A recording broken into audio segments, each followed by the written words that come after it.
Yo, what's up, y'all? We out here. It's an early morning with Buff Missionary. Um, couldn't really sleep, so it's a little before 6. Decided to come on out here and just be in nature for a little bit and just read, talk to God for a few moments. And as you can tell, this is my project for later today. This grass. It's a lot of grass. It's pretty evident that I was gone in Palau for 2 weeks, and this grass got no love, no attention. But as it is right now, it's pretty comfortable out here. So we'll take advantage while it's still like this before later today. But anyway, so much grass. I was thinking about the next couple lines in this book, Steps to Christ. And, the more I think about these concepts and put myself like mentally and physically in the space that's being described, the more questions I have. I've read this book so many times, and every time I get something new out of it, and even this time I'm getting something new again. These are the next couple lines here. God is love is written upon every opening bud, upon every spire of springing grass.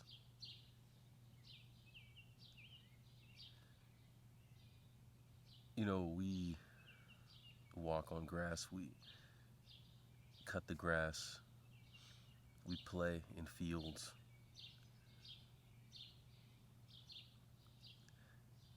Do we ever stop to think that every single one of these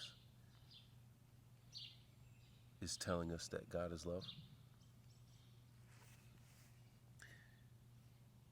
I know I don't.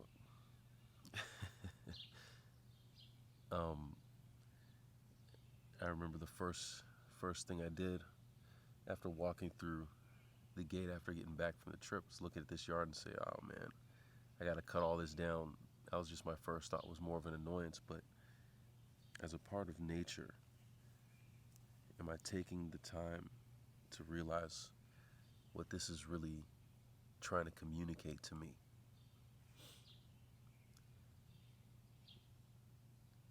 The birds, the lovely birds making the air vocal with their happy songs, the delicately tinted flowers in their perfection perfuming the air, the lofty trees of the forest with their rich foliage of living green.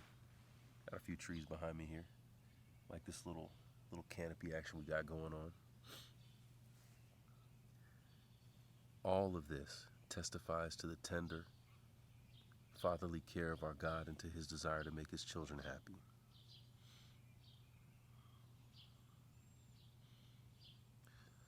We live in a world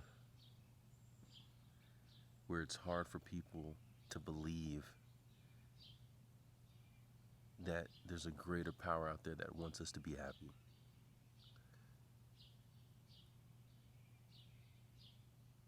We feel like everything's out to get us. Whatever can go wrong will go wrong. The worst is what's going to happen. We have the worst of luck. And that everything is conspiring against us. And yet, the very world that we exist in is trying to communicate to us a singular message that God loves us and that he wants the best for us. We become very choosy with the messages that we take in and that we accept, and we reject the message that nature is trying to communicate to us in our experience. And I think we can do better there. I know I can do better there. That's for sure. I said earlier that this is a lot of grass, and it is, but it's also a symbol that there's a lot of love that God has for me and for each one of us. And so, if I were to tell you last time I was laying down in grass, I don't know, I couldn't tell you. But I felt like for today I needed to get down and get in it and get close to it so I could feel it and to experience, at least in a sense, what Ellen White is describing here. It's so interesting. And maybe I shouldn't stay for too long because I have allergies. But the good thing is that none of us are really allergic to God's love. We might try to fight it and we might try to reject it and avoid it, but it's always going to be around. It's always going to be there speaking to us. And it's always going to be trying to give its best for us. I'm out here listening to the birds this morning. It's a little bit cloudy, but it's peaceful, you know? And these trees, I remember when I left a couple weeks ago, they were kind of barren still. It's spring here, so everything is budding again, but the trees were kind of bare.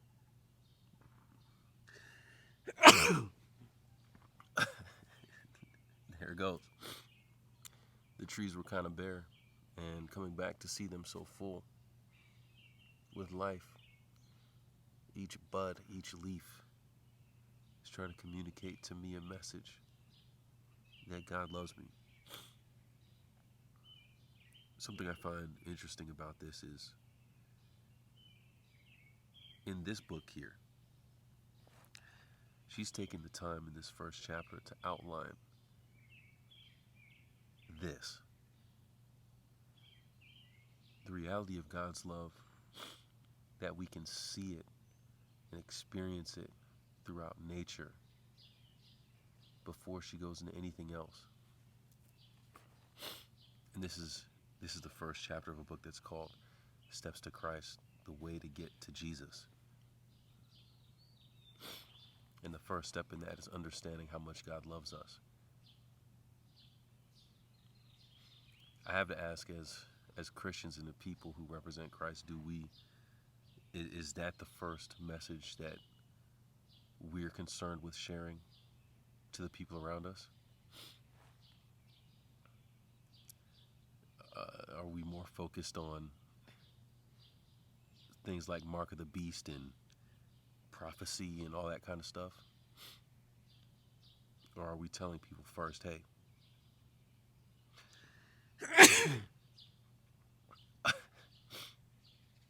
God loves you. And he's designed this whole world to convince you of that singular fact, that singular truth, that he loves you. Do we start there? I think we should.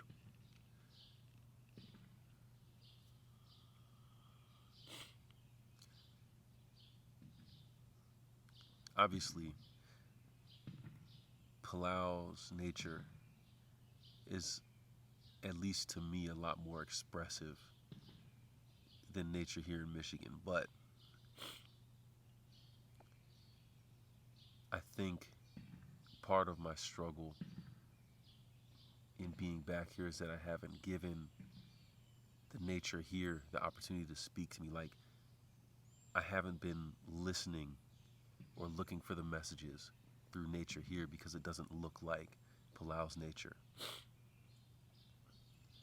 Palau's nature and Michigan's nature is still created by the same God. So it means it's telling me the same message even though it looks different.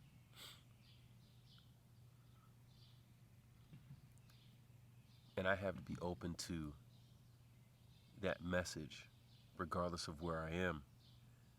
Because if I can listen to that wherever I am, then I can have a great relationship with God anywhere that I am. It's interesting. Nature will look different anywhere that you go in the world, but the message is the same. Same message, different expression. And yet, everyone can react to those different expressions with appreciation.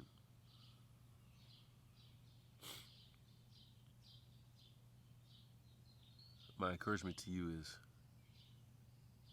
go spend some time in nature. Take your allergy pills and lie down in some grass. And just look around and think with every blade of grass that you see that it's a message God is telling you, that He loves you. Try to count those blades of grass and realize that every single one of those is God telling you that He loves you. How many times is God telling you that He loves you today in this moment here? I don't know how many blades of grass are here, and I can only guess that there's millions and millions, but guess what? That's a symbol of how much God loves me and how much He loves you. And that's something I'm going to take with me as I go through this day.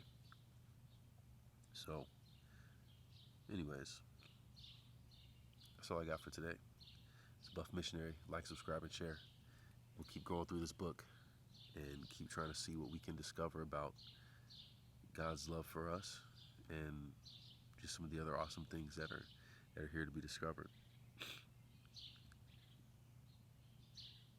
Yeah, I'll leave it there. We out here and we out.